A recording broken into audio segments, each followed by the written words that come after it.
Por ahí probablemente nos pueda ocurrir, Carla, de que este, como es una cuenta libre, viste, el Zoom generalmente cuando estableces una conferencia, una reunión, se corta, ¿no? O sea, a la media hora se corta. Es lo más probable. Si se llega a cortar, vamos a tratar de entrar por el mismo enlace, o si no, armo uno inmediatamente para que puedas acceder. ¿Sí? Bien, profe. Este, y la vamos a, bueno, la estamos haciendo acá porque a mí en el otro, en el Zoom de la sede, si bien graba, yo no puedo acceder al link, ya me pasó porque la otra vez grabé. Claro, me di cuenta que después no puedo acceder. Yo no sé si ustedes pueden acceder, si es que le han proporcionado alguna plataforma donde las grabaciones de las clases estén disponibles para ustedes. La verdad eran los profes, eran los que nos pasaban los links Los links. en legislación. Era Blanco, creo que es el apellido. Ella nos pasaba el link y de ese link entrábamos para la grabación a descargar. Link de la sede. Ujú, el de la sede. Bueno, yo voy a tener que consultar eso. Pues la verdad que yo no lo tengo, pero no quiere decir que no existe, que no lo tenga.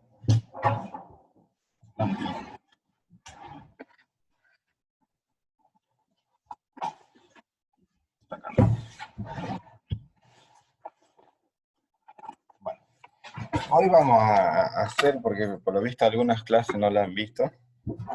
Estaba viendo en el Drive que también, cuando vos no les pones un nombre específico al archivo, como por ejemplo, clase del 7 de junio, cuando lo vas a guardar en el Drive te reemplaza los anteriores, porque tampoco tiene nombre. No sé si se dieron cuenta. Yo he estado reemplazando una clase por otra. Pero bueno, ahora le vamos a poner este nombre. Y vamos a hacer un breve repaso de lo que es lo que se considera distribución y abundancia dentro de ecología, porque es lo que hace, digamos, o es en lo que se centra el estudio de la ecología, por definición, por concepto. Después vamos a hacer un repaso sobre lo que son los recursos, porque ya habíamos visto condiciones. Y finalmente, si nos da el tiempo, vamos a avanzar con la última parte de la unidad 2, ¿sí? Ya con eso terminaría. Yo te voy a compartir, yo te pido que por Bien. favor, me pares, consultes todo lo que tengas que consultar sin ningún tipo de inconveniente. Un segundo, el recurso, vamos a compartir primero. Lo vamos a hacer bastante rápido después lo van a poder ver ustedes en sus libros, y si no también pueden consultar podemos establecer un horario de consulta si quieren online, para que sea más fácil. Bien, profe. Eso me tienen que decir ustedes, ¿sí? ¿No?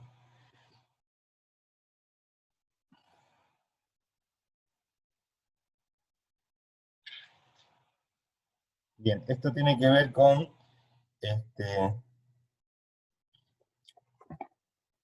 la unidad número 2, con que toma las causas históricas y actuales de la distribución.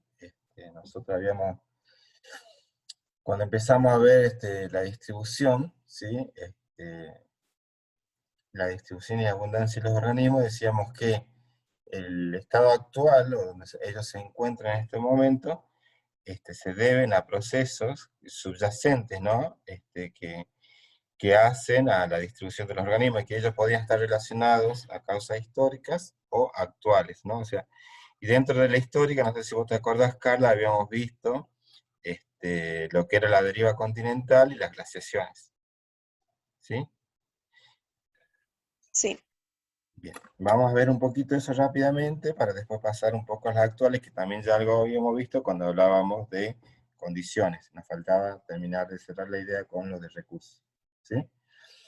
Nosotros vamos a hablar de distribución, ¿sí? Cuando nos referimos al espacio geográfico que ocupa esa especie, ¿no? Nosotros entonces hablamos de rango o área geográfica que es ocupada por una especie, ¿sí? Entonces, por ejemplo, si vos te referís a ver qué especie se te viene a la mente, ya sea vegetal o animal.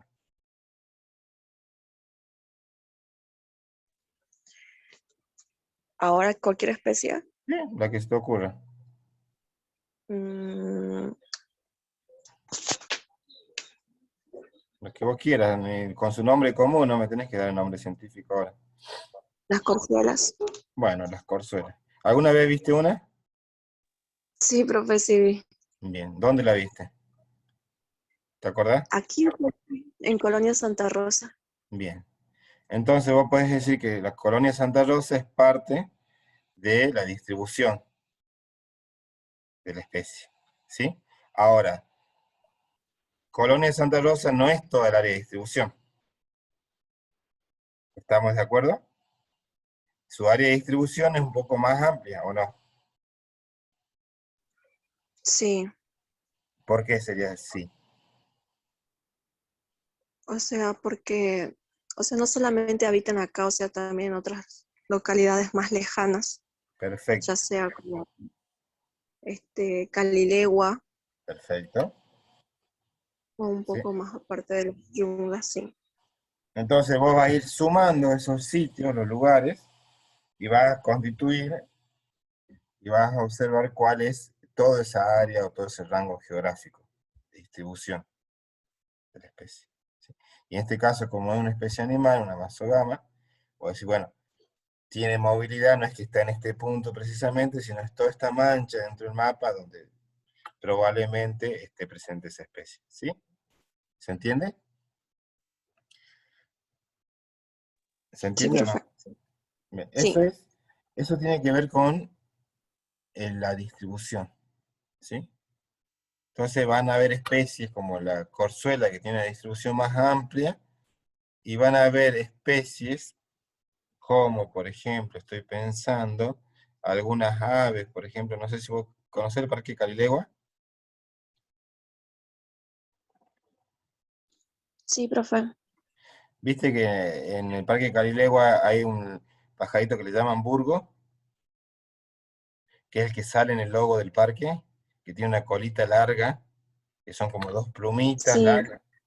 Bueno, esa sí, sí, bichuela es endémica de ahí, de la zona de Calilegua, ¿sí? No está en otros lugares, es como propia de ese sitio. Entonces, cuando vos estás en esa situación, hablas de especie de distribución restringida. A diferencia de la corzuela, que vos podés considerar que es una especie de distribución amplia o de amplia distribución, los endemismos, por lo general, tienen distribución muy acotada, muy restringida, algún tipo de ambiente en particular. ¿Sí? sí, Esa es como la forma de que nosotros desde ecología entendemos la distribución geográfica de la especie, ¿no? Entonces vas a tener especies de amplia distribución, especies de distribución restringida, ¿sí? Y va a estar dada en qué lugares o en qué sitio está presente, ¿sí? O en qué localidades. Generalmente se arman mapas para explicarlo, ¿sí? Y la abundancia, que está relacionada con la distribución, ¿sí? Hace referencia a la cantidad.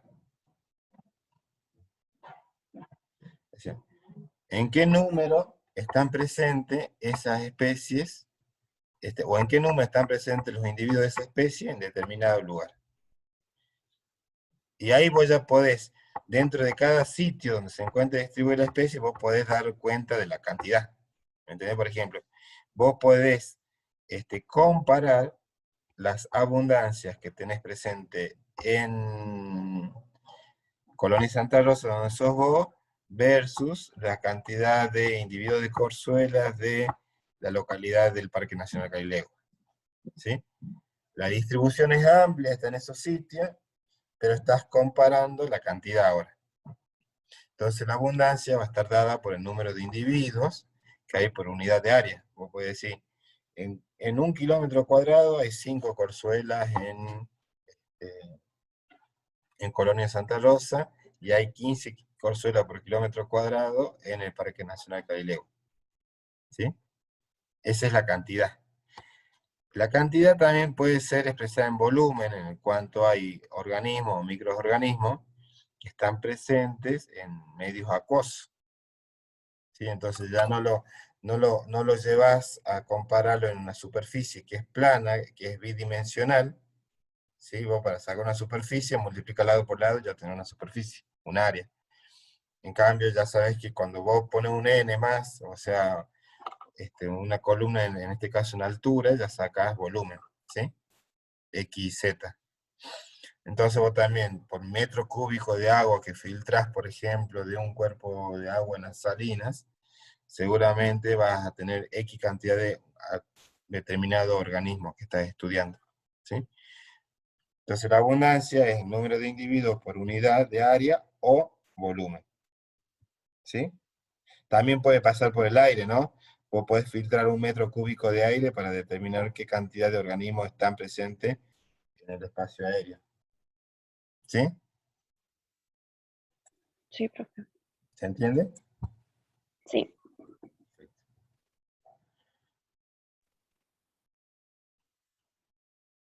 Y obviamente hay una relación entre esto que decíamos recién, ¿no? Entre distribución y abundancia, ¿sí? Lo que nosotros podemos observar en general, hacia como si fuese una norma, es una relación positiva entre la distribución y la abundancia.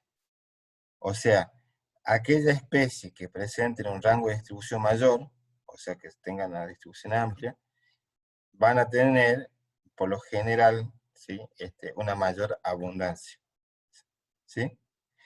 Caso contrario, la especie de distribución restringida tienden a tener tamaños poblacionales mucho más pequeños, ¿sí? Por Sí, ejemplo, profe.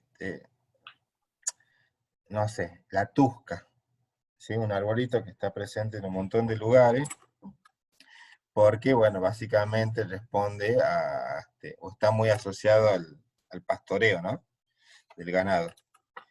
Eh, entonces, y está en muchos ambientes acá en el norte argentino, bueno, está en todos los valles, lo que son zonas de yunga, o ecotonos con, qué sé yo, con chaco serrano, que le dicen algunos, o yendo hacia lo que es la espinal también, bueno, está en determinada, en el Chaco mismo también está presente, bueno, es una especie de distribución amplia, va a tener un tamaño poblacional mucho más grande, ¿sí? Que, por ejemplo, una especie endémica o de distribución restringida, como por ejemplo el apacho, no el apacho, el ceibo rosado que está en la zona donde vos vivís. ¿Lo ubicás el ceibo rosado? Sí, el cebo rosado, sí, profe. El eritrina dominguense. Bueno, el Ujú. eritrina dominguense, un lindo ejemplo, por ejemplo, dentro del género eritrina, ustedes tienen en Argentina, hasta donde yo sé, 3 representantes, ¿sí? El ceibo rosado, que es Eritrina dominguesi, el ceibo nacional, de la flor nacional, que es el Cristagalli, ¿sí? Y el salteño para los salteños y jujeño para los jujeños, que es el Falcat, ¿sí? ¿Los ubicás los 3? Sí, profe. Sí, lo ubico. Y bueno, si vos te pones a hacer ese ejercicio, te vas a dar cuenta de que, por ejemplo, el dominguesi está mucho más acotado, se lo encuentra sobre la 34 hasta Tartagal, ¿sí? Llamativamente, está sobre el eje de la 34, pero no porque le guste la 34, sino porque seguramente era una especie que era de la selva de la parte baja, de la yunga, ¿sí? Lo que le llaman selva pedemontana, algunos, qué sé yo. Este, Esa especie seguramente estuvo presente allí, y bueno, con todos los desmontes ocurridos, ya sea principalmente por los ingenios azucareros, la habilitación de grandes espacios urbanos para el asentamiento de las poblaciones humanas, y alguna que otra transformación relacionada al cultivo de cítrico y de soja, lo han ido desplazando y han quedado ahora poblaciones muy pequeñas, algunas bastante aisladas una de otra, ¿sí? De la Eritrina dominguense. No así, por ejemplo, el falcata, que está, por lo menos en Salta y Jujuy, yo acá en donde vivo, hay un montón de falcata. Yo vivo en Jujuy, en Lozano. Lo he visto en Orán, lo he visto en Salta, lo he visto en Calilegua, etcétera, ¿no? Una especie que tiene una distribución más amplia y que seguramente, que por lo visto ha podido ocupar otros ambientes diferentes al dominguesi, ¿sí? Tiene una distribución un poco más amplia, y ni hablar de Cristagali, que el Cristagali está en toda la zona centro-norte de Argentina, ¿sí? Que si bien es una especie que es casi ornamental, ustedes lo van a ver que está muy asociada por ejemplo, acá en Jujuy, los tabacaleros se ve que le ha gustado mucho esa especie y lo han cultivado a la orilla de las acequias de riego, ¿sí? Se ve que el Cristagali también debe tener alguna afinidad por raíces superficiales, imagino yo, a cuerpos de aguas, ¿sí? Están siempre cerca de la acequia, pero bueno, se lo encuentra mucho más allá de las yungas. ¿Te sirve el Sí, ejemplo? profe. Sí, profe. Bueno, eso es lo que de alguna manera se espera como norma, no quiere decir que ocurra siempre, ¿sí? Sí, pero por lo general es esa relación positiva entre la distribución y la abundancia.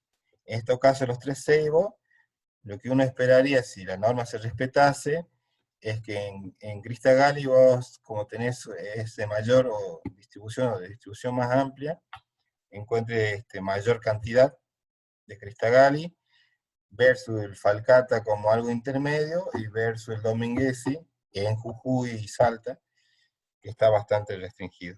También está en Chaco, pero en Chaco Formosa, no recuerdo, pero habría que ver. Yo no lo conozco, no puedo hablar de cómo está el Dominguesi en esa zona. Y en función de eso, de la escala geográfica, del rango geográfico, también se le suele llamar a la especie si son especies generalistas o especialistas, ¿sí? Generalista va a ser eso, ¿no? Que tengan un mayor rango de distribución, ¿sí? Y que pueda estar en diferentes tipos de ambientes. El caso de la Tusca, el caso de Vista Gali, por ejemplo, ¿sí? Mientras que vamos a hablar de especialistas al conjunto de especies justamente que requieren ciertas condiciones y recursos que le permitan el establecimiento de poblaciones viables, ¿sí?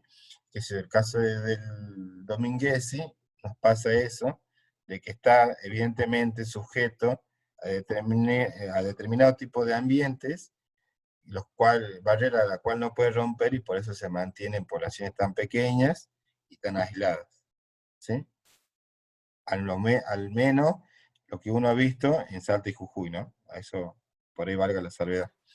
Entonces, Ujú. bueno, las especies pueden ser de amplia distribución y abundantes, también se les llama especies núcleo, o de distribución restringida y escasas, que se les llaman especies satélites. Entonces tenemos especies núcleo y especies satélite, ¿sí? Siempre referido a la conjunción entre distribución y abundancia.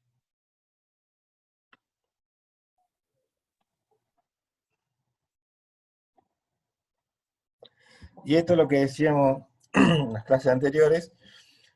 Cuando vos entras a indagar en cuáles han sido las causas de la movilidad o el desplazamiento que tuvieron las especies en tiempos históricos, ¿no? Y por qué actualmente están en los lugares que están, bueno, entonces vos, cuando indagás en la causa de la distribución, encontrás dos grandes bloques para explicar, ¿no? Dos cuerpos teóricos que te ayudan a explicar y a entender la distribución. Una van a estar relacionadas a las causas históricas y otras las actuales.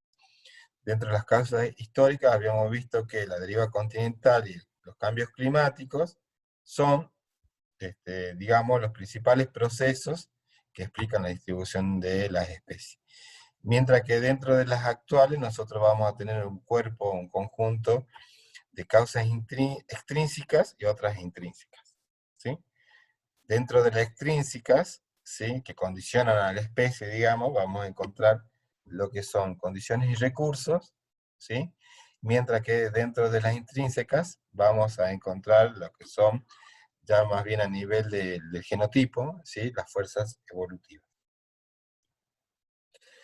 Esto ya lo charlamos, lo pasamos rápidamente, pero una de las causas históricas es justamente la deriva de los continentes. Habíamos dicho desde que Jenner plantea que en algún momento hubo un gran continente unido, ¿sí? Y esa unión la deduce a partir de la figura geométrica de los continentes actualmente y de la posibilidad de que los continentes encajen en una gran masa de tierra, como si fuese un rompecabezas, a la cual denominó Pangea, y después cómo la Pangea fue derivando, ¿sí? En lo que se constituyó la Eurasia y Gondwana, y después los continentes que actualmente conocemos, bueno, y que esa hipótesis planteada por Wegener fue validada mucho tiempo después con la medición de los desplazamientos a través de la tectónica de placas, viene a explicar cómo o por qué hay especies que están íntimamente emparentadas a nivel genético, pero que sin embargo están, están muy distanciadas unas de otras, ¿no? Y, por ejemplo, un ejemplo bastante interesante para sustentar la teoría del movimiento de los continentes tiene que ver con cuando se estudia, por ejemplo, las aves no voladoras y cómo están presentes en diferentes continentes como el africano, el australiano y el sudamericano. ¿Sí? Justamente el africano, el australiano y el sudamericano, junto con la Antártida, en algún momento formaron parte de lo que nosotros llamamos Gondwana. ¿Sí? Bueno, en un estudio hecho, un estudio ecológico que básicamente se basó en poder separar, ver el grado de parentesco entre las diferentes especies de aves no voladoras a través de una técnica que tiene que ver con, no me acuerdo si es la iofilización del ADN o la termoiofilización, o sea, usar la temperatura para la separación de las hebras de ADN que sabemos que son dos pares de hebras, y luego la unión de estas hebras con las hebras de las otras especies, y en la medida en que mayor temperatura requería para la separación de la hebra, más lejos estaban los parentescos, y en la medida en la que menos requería, en la que menos temperatura requería para su separación, más próximo era el parentesco. Bueno, se puede determinar eso, ¿no? Que en algún momento de la historia estas especies tuvieron un antepasado común, ¿no? Y la primera, te voy a sacar de acá, igual lo vas a ver en Bego, la primera que se separa de ese árbol evolutivo son los tinamúes, ¿sí? Son, a Sí. ver, son estos que hay justamente en Sudamérica, y vos seguramente lo habrás visto, por lo que veo en la zona de Colonia Santa Rosa. Son unas habichuelas tipo perdices, Sí. son gorditas y pesadas para no, básicamente no vuelan, ¿sí? Bueno, esa sería la primera especie que se distanció del resto del conjunto, donde ves el endograma del resto del conjunto de la otra especie. ¿Sí? Eso es lo que te está diciendo esto. La primera separación es esta. Este es el ancestro común, no sé si ves la flecha, y se separan por un lado los tinamúes y por otro lado todo el conjunto de la otra ave no voladora. Y qué sé yo, los emúes que están en Nueva Zelanda y los casuarios que están en Australia, fíjate en el extremo izquierdo de este gráfico, están separados relativamente muy cerca de nosotros, ¿no? Acá estamos hablando de millones de años, mira. El eje Y está expresado en millones de años. Sí. Esta separación habría ocurrido, o esta especiación, habría ocurrido hace aproximadamente 20 millones de años. Mm, ¿Sí? Estos están más próximos en la separación, y ni hablar de esto, ¿sí? ujú. Los kiwis. Los diferentes tipos de kiwi que sabes que existen, ¿sí? Está hablando de seguramente alguna también especiación entre los kiwi de la isla del norte y los kiwi de la isla del sur. ¿Sí? ¿Se Sí, entiende? sí, profe. Perfecto. Y esto también tiene que ver, bueno, con cómo estaban en ese momento de hace 50 millones de años, cuando Gondwana estaba a la deriva, cómo era la distribución de los bosques, ¿sí? En este caso, cómo eran los bosques tropicales. Esta es la Antártida, Sudamérica, África, Australia, y bueno, este es Madagascar, ¿no? Que está pegado siempre acompañando a África, ¿sí? Sí. Bueno, con la posterior deriva, vas a ver cómo quedan situados los bosques tropicales, en la que sería la parte, este, bueno, del trópico justamente de la Tierra, ¿no? Entre el trópico de Capricornio y el Ecuador son principalmente la mayor presencia de bosques tropicales. Y bueno, y acá hace 10 millones de años, ves cómo África choca con el continente euroasiático, digamos, ¿sí? Y ese choque por movimiento tectónico de placas es lo que, entre otras cosas, da lugar a la formación del Himalaya, que son las formaciones rocosas más elevadas del mundo, ¿no?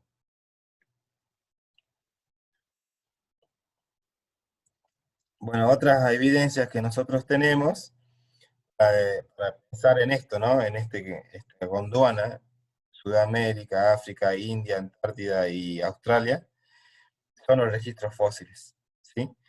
Los registros fósiles de especies que estuvieron presentes o que se encuentran presentes en más de un continente, ¿sí? ¿Qué sé yo? Glossopteris, que es un helecho, está presente en todos los continentes. Hay registros fósiles de Glossopteris en todos los continentes que pertenecieron a Gondwana, ¿sí? En este caso, por ejemplo, hay resto de reptiles y habría que ver cómo se actualiza el registro paleontológico, ¿no? Estas son imágenes que deben tener sus años ya. Por ejemplo, este reptil que estaba presente o fue encontrado en África y Sudamérica y así sucesivamente.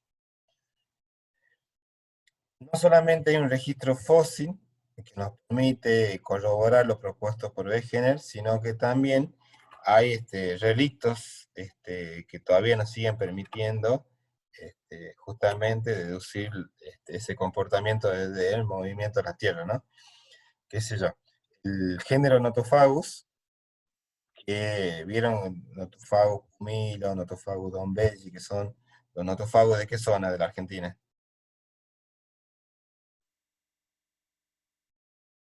La Patagonia. Perfecto, sí, los bosques andinos patagónicos. Ujú. Bueno, ese género está también presente, fíjate vos acá en el mapa, en lo que sería la península Polinesia, de la Polinesia, ¿sí? Y también en parte de Australia, del continente australiano. Y vos acordate que en la escala taxonómica, en el orden taxonómico, en las jerarquías taxonómicas, arriba de especie, o sea, en categorías supraespecíficas, vos podés tener una tribu, ¿sí? Y después de tribu viene género, ¿sí? Y género Sí, es el que agrupa un conjunto de especies que comparten ciertas características, ¿sí? sí, profe. Género Prosopi, ¿no? Y vos cuando hablas de género Prosopi, tenés un conjunto de especies de algarrobos, varios, porque son Ujú. muchos, pero que tienen Sí. cierta afinidad, ¿no? Ujú. Bueno, quiere decir que hubo algún antepasado a los prosopis, del cual después empezaron a irradiar nuevos, que no era prosopis seguramente, un prototipo de prosopis, qué sé yo, a partir del cual empezaron a extenderse y diversificarse las especies. Es como esto, ¿sí? El prototipo, entre comillas, de prosopis estaba acá y después se van diferenciando, ¿sí? El Mm, prototipo, el ancestro Notophagus estuvo por acá y se fueron diferenciando, ¿sí? Y eso es lo que puede pasar acá, ¿sí? O lo Mm. que puede pasar acá. Esta también es la distribución gondónica de peces pulmonados, ¿sí? Que están presentes en determinados ambientes, bastante característicos por su semiaridez. En toda la región del Chaco salteño hay muchos peces pulmonados, ¿sí? O sea, son aquellos peces. ¿Vos conocés los peces pulmonados? Peces Es- pulmonados. Ujú. ¿Y cuál sería la característica de los peces pulmonados?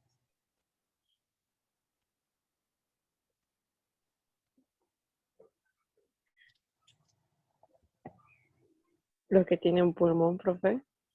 Sí, pero aparte que tienen pulmón, ¿qué pueden hacer? Hay tres tipos de Ay, respiraciones principales, ¿no? Tres ujú, fuentes de ingreso de oxígeno al organismo. Por los pulmones, por las branquias y por la piel, ¿sí? ujú, Los anfibios, los sapos principalmente, y los sapos, las ranas, son los bichos más raros en ese sentido porque tienen las tres tipos de respiración, ¿sí? En un momento respiran por la piel, en otro momento tienen respiración branquial, ¿sí? Y cuando su transformación culmina con el anuro ya, o sea, aquel que se desprende de la cola, del flagelo que le permite la movilización dentro del agua, termina siendo un anfibio que tiene capacidad de respiración pulmonar. Por eso justamente el término anfibio, bueno, todas esas cosas. ujú, Los peces pulmonados son aquellos peces que tienen respiración branquial y pulmonar. O sea, pueden ujú, obtener el oxígeno, suministrarse oxígeno desde fuente de agua, pero también pueden suministrar oxígeno respirando el aire atmosférico directamente. ¿Sí? Toda una rareza. mm, Esa estrategia, en cuanto a la captura de oxígeno, le ha permitido a este organismo poder sobrevivir en ambientes donde la disponibilidad del agua no es regular, ¿sí? ah, O sea, son los famosos peces que se entierran cuando se secan las lagunas y hacen una sí, cuevita y quedan allí. sí, sí, sí, los ubico. Chorlito, por ejemplo. Bueno, Ujú, los peces pulmonados solamente están en los continentes sudamericanos, parte del continente africano y parte del continente australiano. ujú, En Sudamérica vamos a tener principalmente los que corresponden, creo que este es un orden, lepidosirénidos, ¿sí? Y en los otros continentes tenemos otro tipo de órdenes, ¿no? Protopteridos y ceratodóntidos. Los ceratodóntidos están en el mm, continente australiano, ¿sí? Otro de las causas históricas que han repercutido en la distribución de los organismos a lo largo de toda la superficie terrestre tiene que ver con las glaciaciones, ¿sí? La era de hielo. Y eso nosotros desde el Pleistoceno, ¿sí? Hemos registrado, o se han registrado, al menos 16 ciclos glaciares, ujú, ¿sí? Con una interfaz entre ciclo y ciclo entre 50 y 100.000 años, ¿sí? sí, Con una intensidad, perdón, de entre 50 y 100.000 años, o sea, cada vez que avanzaron los hielos sobre el continente, ese congelamiento duró entre 50 y 100.000 años, mientras que los periodos interglaciares, que serían los valles entre las crestas de esta gráfica, han durado aproximadamente 10.000 a 20.000 años, ¿sí? Eso es lo que ha sido ujú, datado. Y lo que se dice justamente cuando se habla del cambio climático, del cambio global y de la nueva era de hielo que estaríamos atravesando, tiene que ver justamente con la temporalidad. Nosotros ya hace más de 20.000 años que ocurrió la última glaciación, con lo cual consideramos que estamos en tiempo de que ocurre ese cambio. Aparte de las condiciones atmosféricas, principalmente a través de la concentración de gases de efecto invernadero, que obviamente tienen su influencia directa, ¿sí? Y esto es una gráfica bastante sencilla y bastante interesante, ¿sí? Que habla de la distribución actual y pasada de los bosques tropicales en Sudamérica, ¿sí? En color anaranjado los bosques tropicales. En color más clarito son bosques subtropicales, ¿sí? Como puede ser el Gran Chaco. Este es, en términos generales, gráficamente explicada la gran cuenca del río Amazonas, ¿sí? Y como vos sabés, integran varios países sudamericanos: Ecuador, Perú, Bolivia, bueno, Brasil y Colombia, principalmente, ¿sí? Donde se concentra la principal formación boscosa del mundo, ¿sí? La mayor formación boscosa del mundo. Cuando los Ujú. hielos avanzaron sobre el continente, vas a topar con esta gráfica explicativa, donde han quedado pequeños, pequeños parches de bosque tropical. Porque cuando avanzó los hielos sobre el continente, no es que toda la Tierra se volvió un témpano, ¿no? Porque si no, bueno, no estaríamos acá hablando de eso, ¿sí? Mm. Han quedado a pequeñas áreas que ha sido posible que conserven relativamente sus características previas a la glaciación, ¿sí? Características biológicas. Bueno, por ejemplo, y estos son los puntos que están acá, en anaranjado más oscuro en relación a toda esta gran área ahora cubierta por hielo. El Madeira está entre el sur de Brasil y el norte de Bolivia, ¿sí? Tiene gran influencia de Bolivia hay gran influencia de todo el territorio boliviano sobre el Madeira. Acá está el río Napo, que tiene su naciente en Ecuador, que es considerada justamente la naciente de el Amazonas, y acá tenés todo el Perú. Y acá está la Guayana, Colombia principalmente. Estos refugios, ¿sí? También llamados nunataks en algunos libros, han permitido o han sido como la zona de escape de las especies, ¿sí? La que han podido ¿La llegar zona qué pasó? como zona de escape, como, bueno, esto, ¿no? Ah, Refugios transitorios, albergues, como quieras llamarlo, que le ha ujú. permitido contener o albergar a las especies durante la glaciación, ¿sí? Mm, Entonces, estos puntos, hoy en día, bueno, ¿cómo surgen estos puntos? Bueno, estos puntos surgen justamente a partir de estudios de diversidad y registro clínico, donde se observa que en estos sitios la diversidad es mucho más elevada en comparación con otros sitios próximos a él y con características actuales muy similares. O sea, si vos te pones a pensar, decís, hoy tenés esto, la gráfica A, donde dentro de ciertos límites, ¿sí? Las características ambientales son muy similares. Sin embargo, vos, si superpones un mapa con el otro, vas a encontrar que hay determinados sitios dentro de esa homogeneidad que presentan mayores índices de diversidad. Entonces, buscando responder eso, los investigadores han concluido que en esa gran formación boscosa que hoy actualmente se llama Amazonas, en algún tiempo pretérito donde hubo avances de los hielos sobre el continente, quedaron sitios libres de hielo, estos nunataks, ¿sí? Y esos sitios se deben ujú, haber constituido como refugio de la especie que pudieron llegar allí, tanto vegetales como animales, y que posteriormente, con el retroceso de los hielos, ¿sí? Empezaron a radiar en especiaciones nuevas hacia todo el continente, ¿sí? Eso es lo que en biología se llama hotspot, que sea puntos calientes o puntos de máxima diversidad, ¿sí? Y desde la cual ¿no? Los investigadores postulan que desde esos sitios se expandieron nuevas especies que son las que actualmente, por ejemplo, tenemos en el continente, ¿sí? Y ahí se fueron diversificando. ujú.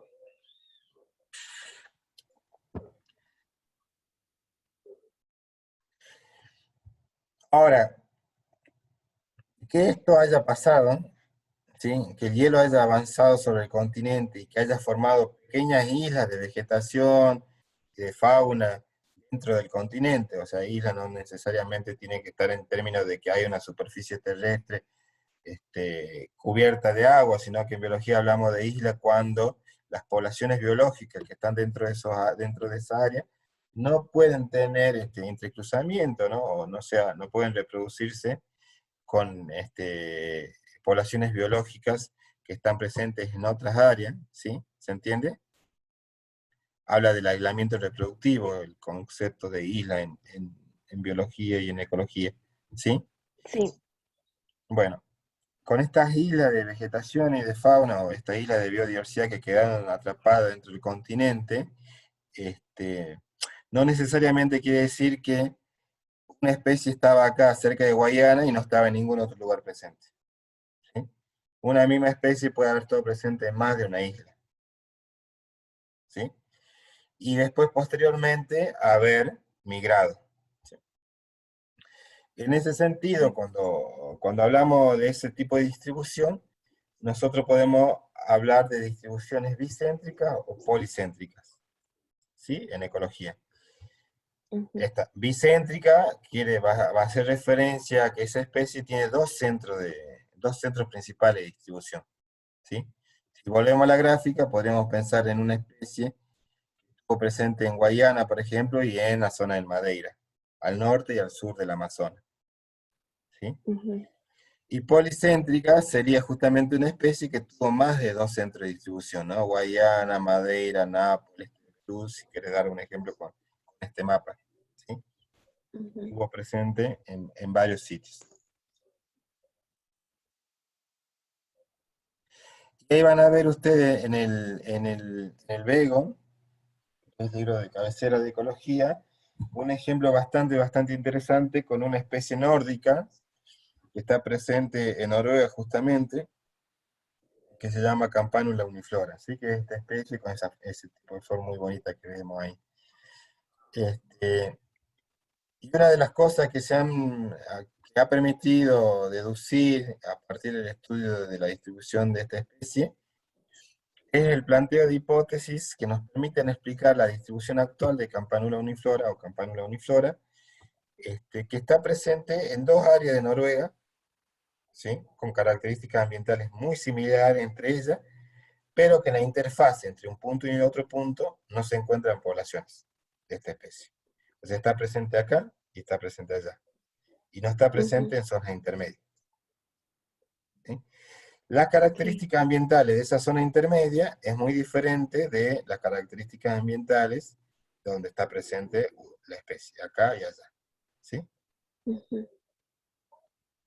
Ahora Sí. ¿por qué esa especie está acá y no está en otro sitio? ¿Y por qué esa especie, o cómo hizo esa especie para trasladarse, si es que se trasladó de un sitio al otro?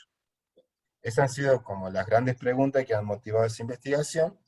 Y bueno, una de las hipótesis que se plantea es que los centros en los que se encuentran eran lugares o son lugares apropiados para su crecimiento, y que los propágulos de esta especie habrán sido dispersados, se habrán dispersado en tiempos anteriores, atravesando, ¿sí? Esa zona intermedia con condiciones menos apropiadas.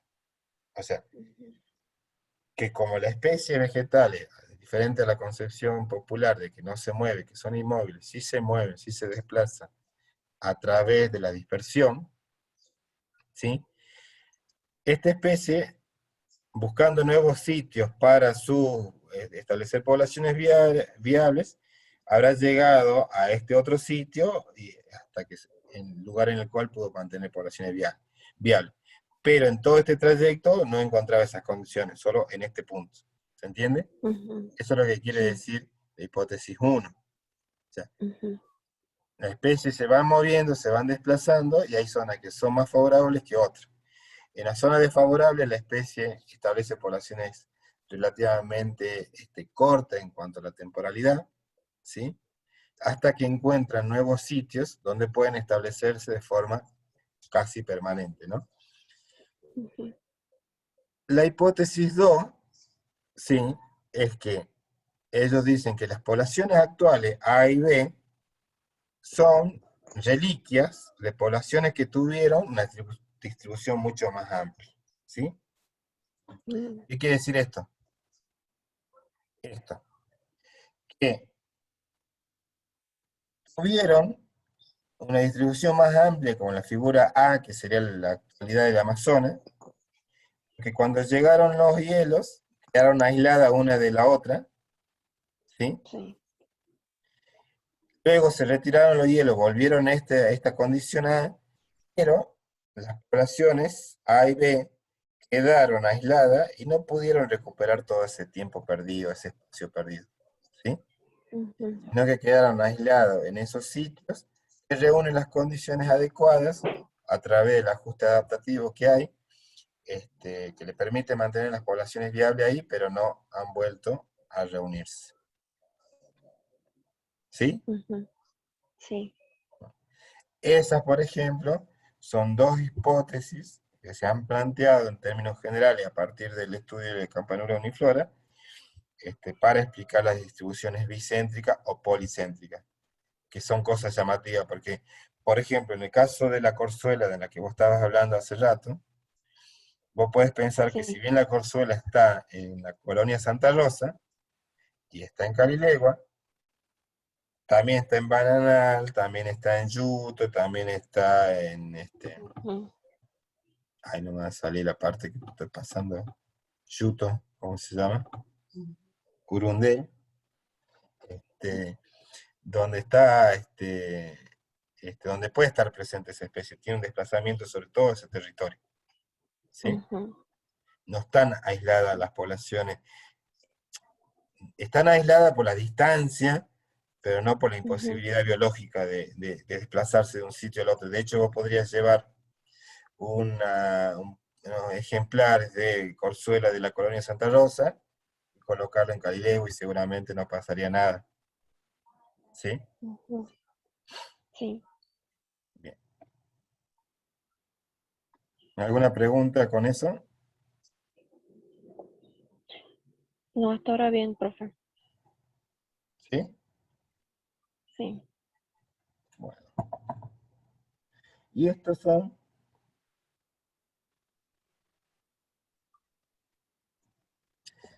este, nosotros en ecología generalmente trabajamos en la diferencia de escalas que explican, por ejemplo, en este caso, la ocurrencia de especies, lo que vamos a llamar patrones, procesos y mecanismos. ¿Sí? Desde lo más general a lo particular. Y por ejemplo, para lo que hace a la distribución específicamente, nosotros, algunos patrones, por ejemplo, el patrón son aves no voladoras, que es lo que vimos hace rato, ¿sí? Que tienen una Ujú, característica general de un conjunto de especies que tienen la particularidad de pertenecer a un grupo de que justamente se caracteriza por volar, pero sin embargo, todo ese conjunto de especies de aves son no voladoras, ¿sí? ujú, El mecanismo que, por ejemplo, explica esa distribución está relacionado a la deriva continental, ¿sí? ujú, Más allá de esa secuencia lógica de patrón, proceso y o mecanismo, acá lo que nos interesa en esto es que, bueno, vas a observar cuáles son los diferentes grupos biológicos, ¿sí? Que han sido observados, registrados por un investigador y cuáles son las principales formas de explicación del porqué de esa distribución de los organismos. En este ujú, caso, el de aves no voladoras, el principal mecanismo de explicación, perdón, la principal forma de explicación de la distribución tiene que ver con la deriva a los continentes. En el caso de lo que vimos recientemente, el de Campanula uniflora, la principal forma de explicar ese mecanismo está relacionado a las glaciaciones, ¿sí? ujú, Lo mismo que lo que vimos con los bosques tropicales, en el caso de América del Sur con la Amazonía específicamente, pero seguramente con la selva africana, principalmente en la región del Congo, etcétera, también debe tener explicaciones muy similares. Este, las podocarpáceas, también todo un tema. Nosotros sabemos cuántas podocarpáceas tenemos en Argentina.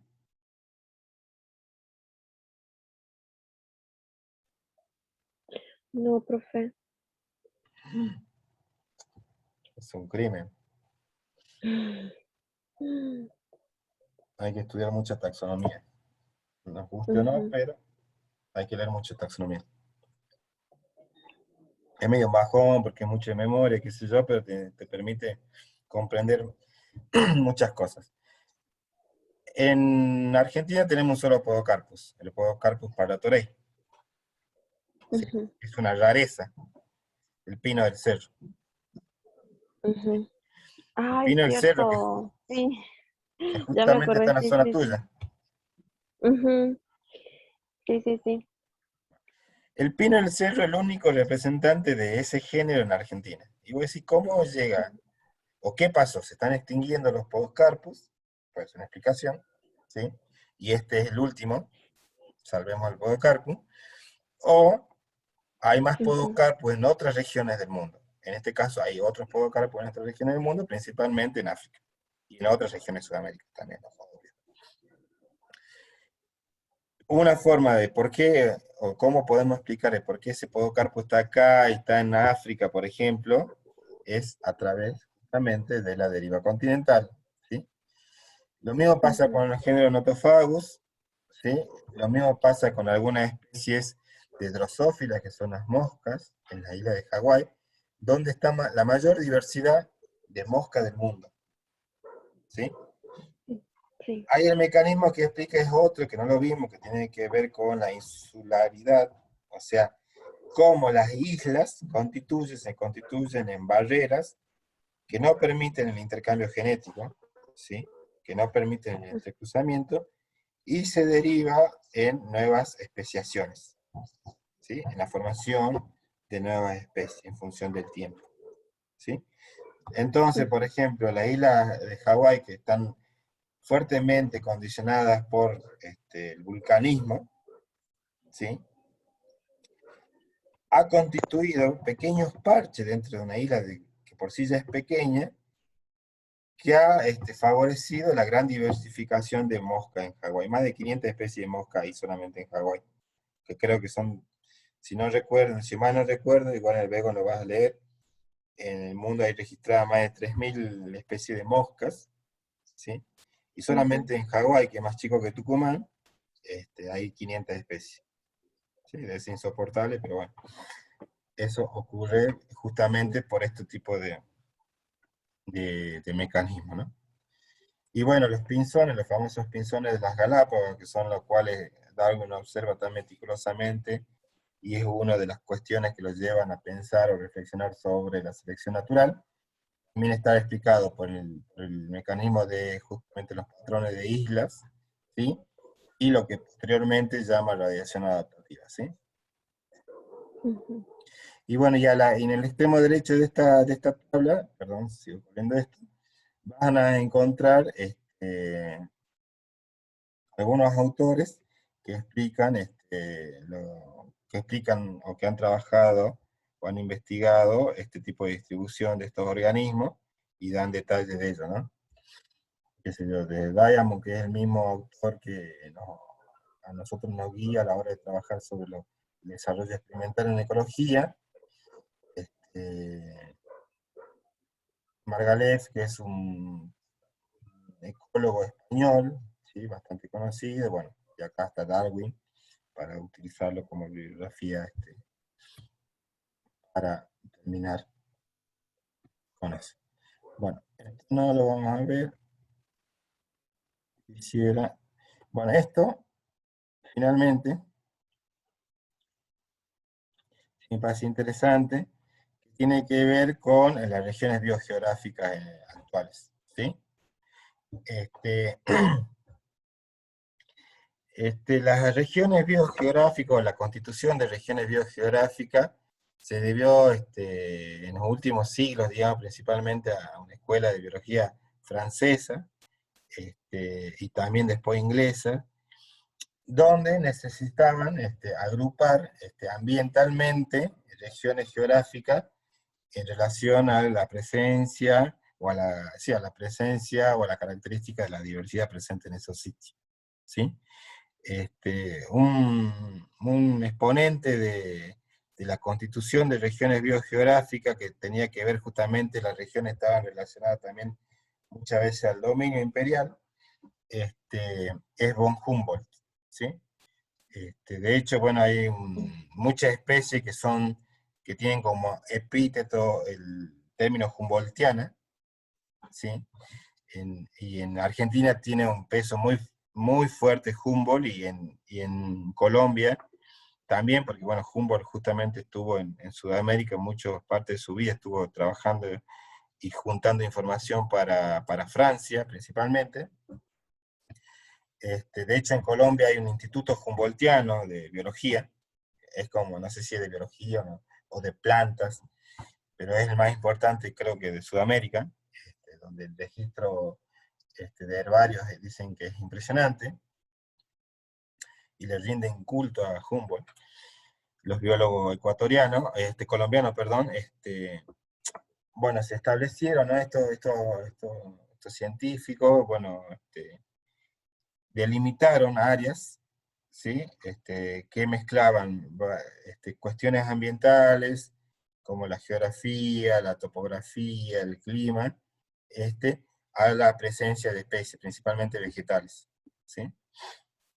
Como también después, mucho más acá en el tiempo, nuestro pequeño Humboldt es Cabrera, digamos, en ese sentido, donde a partir de ciertas características ambientales o variables ambientales, discriminó la zona geográfica o provincia fitogeográfica de Argentina, ¿sí?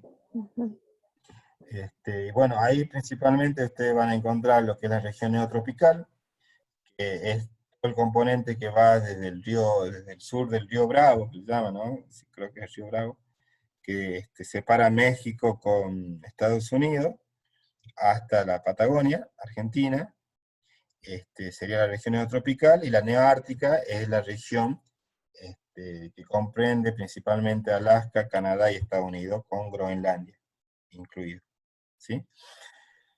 Sí. Por ejemplo, una cuestión, una rareza de la biología es que hay una especie de distribución neoártica, también se habla en esos términos, ¿no? De distribución neoártica, que está presente en una región neotropical y que está presente en las yungas.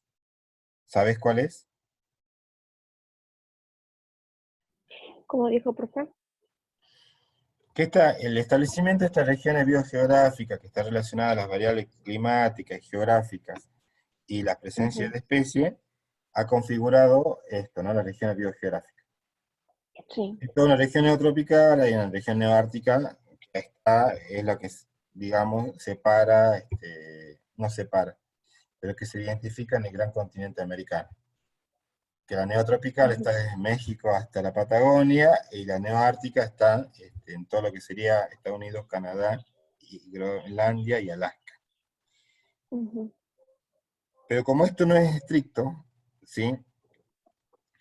Justamente hay un ejemplo de una especie vegetal que está presente en las yungas, que no es de distribución neotropical justamente, sino que es de distribución neoártica, sin embargo está en la yunga. ¿Sí? Quedó como una rareza. Te pregunto si vos sabes cuál es. Una especie vegetal. Ujú. Que está en las yungas, ¿sí? Es nativa, ¿sí? Pero que lo loco, lo raro de esa especie es que en realidad toda su familia, entre comillas, ¿viste? Familia biológica, está Ujú. presente en la región neoártica. Y ella quedó como aislada y encerrada en la zona tropical. El pino, profe. El Podocarpus. No, porque recién vimos que el pino en realidad está en la Ah, región cierto, es del sur. neotropical, en la Sí. región etiópica, ¿sí? O Ujú. etíope, Sí. que es África. Ujú. Pero esa especie suele ser una buena compañera del pino, según Cabrera, por ejemplo. Mm. Buena compañera, que sí, que suelen estar bastante juntas.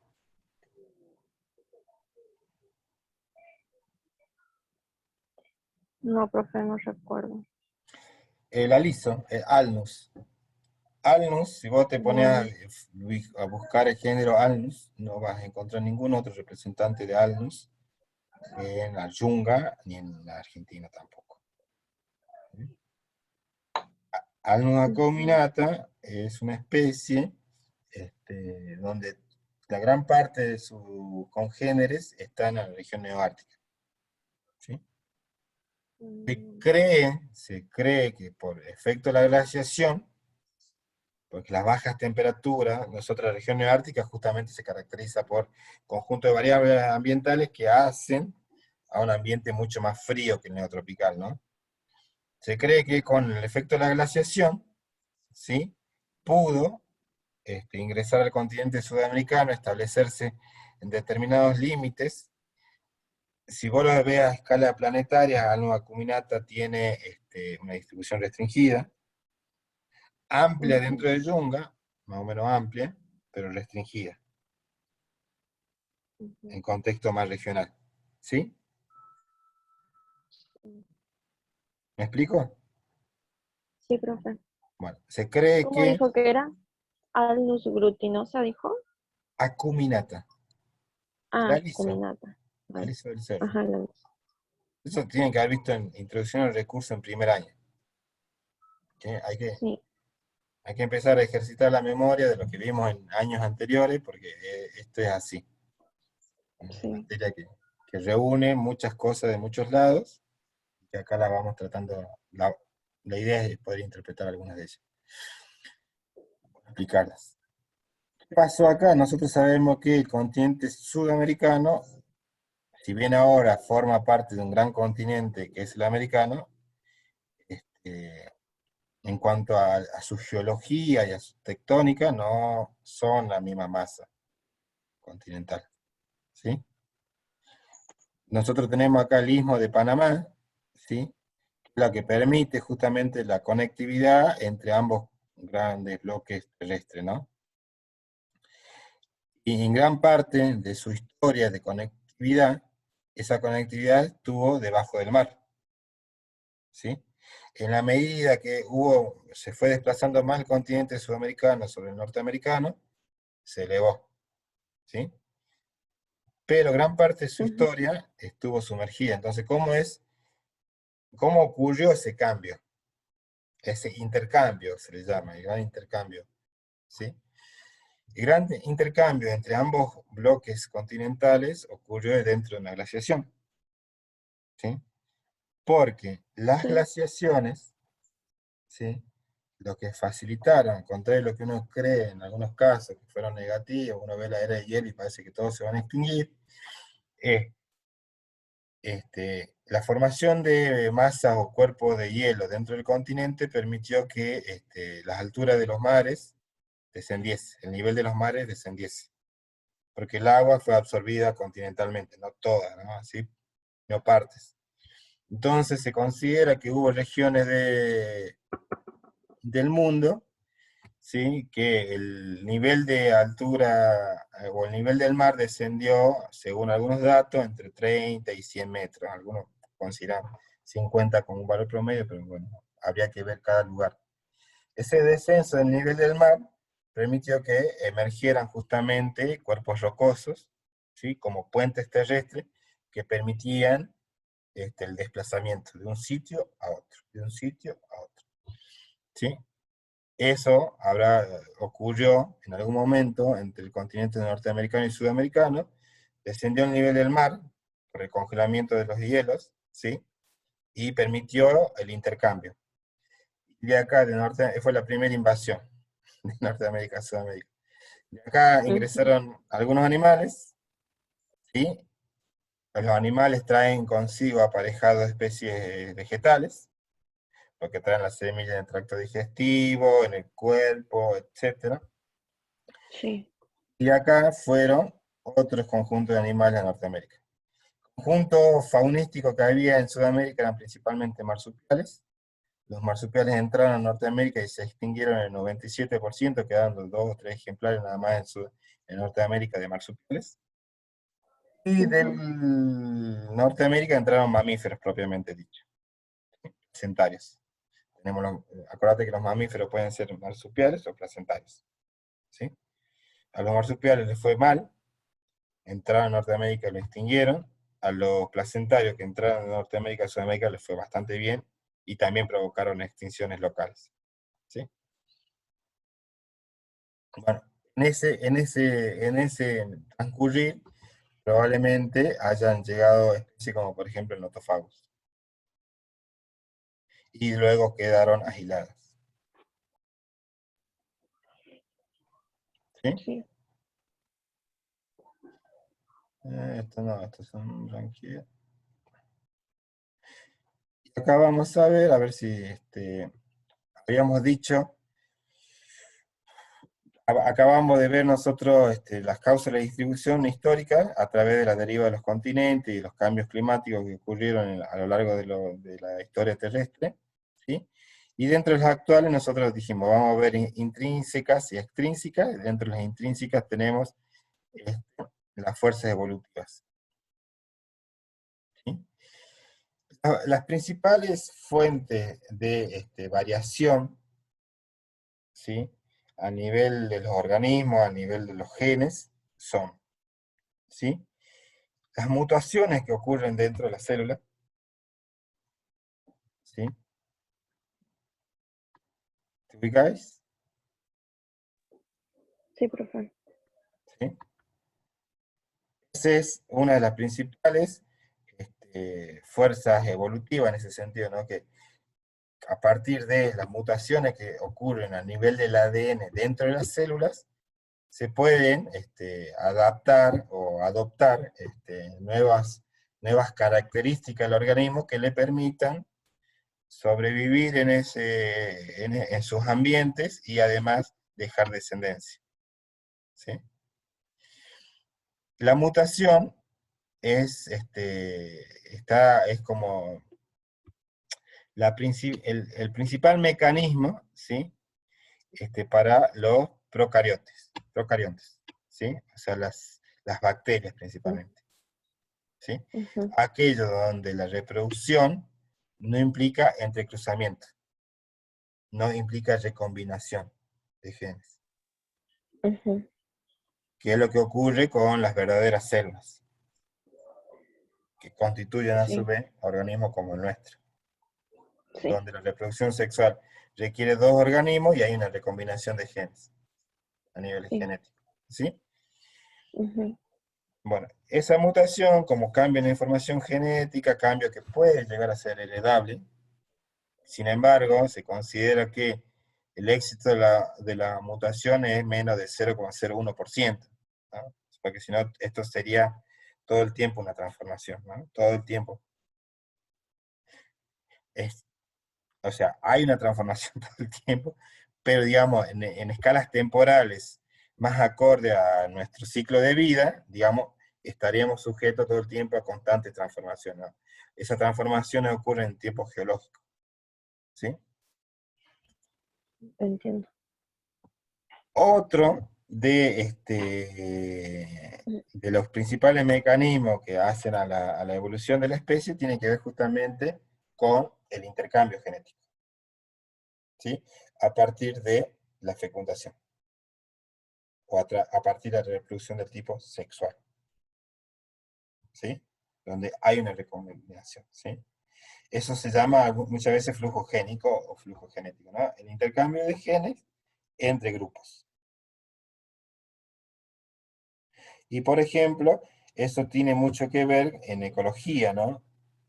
Que es un poco más particular, cuando se da los procesos migratorios, ¿sí?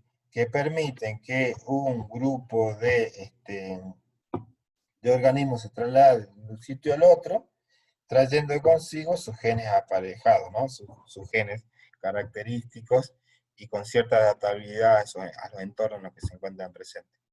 Van hacia otro entorno que puede ser muy diferente, y bueno, ahí esa recombinación con los organismos que están presentes en ese otro entorno, bueno, pues, bueno, nada, es un gran vaso donde uno mezcla, o es un gran cubo de dados donde uno mezcla y tira, y todas las recombinaciones pueden ser diferentes. ¿Sí? Sí, profe. Y el otro gran mecanismo que explica ello, que explica la evolución, está, si bien no está acá en esta firmina, tiene que ver con la simbiosis. ¿Sí?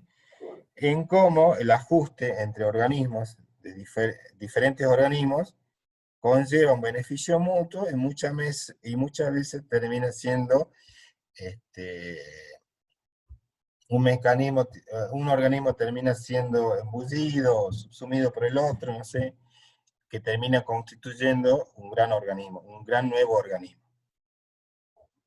¿sí? Con característica nueva. Eso también es considerado, por ejemplo, en cómo fue la evolución de las células, de las procariontes a las eucariontes. Justamente uno de los mecanismos que explicaría esa evolución, ese salto cualitativo en términos biológicos, tiene que ver con cómo bacterias anteriores a las eucariontes asimilaron, engulleron, se adaptaron, se complementaron con otras bacterias, ¿sí? Esa conjunción de bacterias que tenían diferentes funcionalidades biológicas permitió la evolución de las bacterias a lo que nosotros hoy conocemos como células eucariontes, ¿sí? Y por ejemplo, algo que nos permite explicar eso son la presencia de las mitocondrias en, en, en las células eucariontes, ¿sí? Acuérdate que las mitocondrias nos permiten a nosotros la respiración celular, o sea, es una máquina energética impresionante porque capta el oxígeno y y lo transforma en ATP. Capta Ujú. oxígeno y lo transforma en ATP. Capta oxígeno es una de las grandes fábricas químicas que tienen las células. Y sin embargo, las mitocondrias tienen una constitución tanto de su membrana mitocondrial como de su ADN diferente al ADN de los núcleos de las células eucariontes, que tienen su propio ADN. ¿Sí? Ujú. Y tienen su propio mecanismo de reproducción las mitocondrias, que no tiene que ver ni con la meiosis ni con la mitosis, ¿sí?